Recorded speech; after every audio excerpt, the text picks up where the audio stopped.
Votre silence est assourdissant. Voilà comment 10 000 soignantes et soignants ont interpellé le président de la République il y a 3 semaines.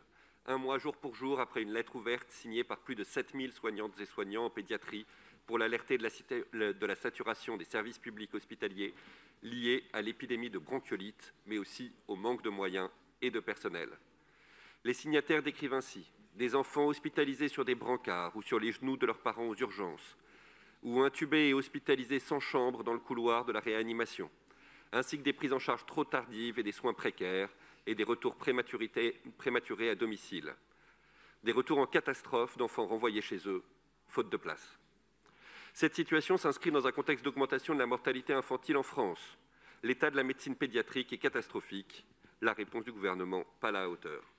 J'en profite pour célébrer l'engagement des personnels hospitaliers dont le dévouement essaye de faire tenir l'hôpital dans les conditions que nous connaissons. La bronchiolite met à l'épreuve le système pédiatrique, comme le Covid l'a mis chez l'adulte. Elle est une maladie saisonnière et n'a été qu'un révélateur. Notre système de soins ne peut plus absorber de pics. La politique de santé est gestionnaire et c'est de la mauvaise gestion, inadaptée aux crises, aussi courantes que la grippe l'hiver et la canicule l'été. Nous nous retrouvons donc face à une situation qui est appelée à se reproduire. Des solutions concrètes existent pourtant, qui devraient être mises en place pour soutenir le système hospitalier.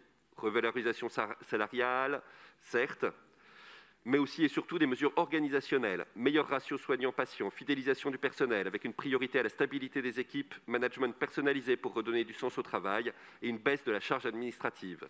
En pédiatrie, comme chez l'adulte, il faut garantir une gestion partagée entre les personnels administratifs et les soignants, conserver, valoriser les compétences. Cela passe par une personnalisation des carrières. Ce vœu vise donc à interpeller le ministre de la Santé sur la nécessité de mettre en œuvre rapidement des mesures structurelles pour soutenir l'hôpital public et notamment la pédiatrie. Merci.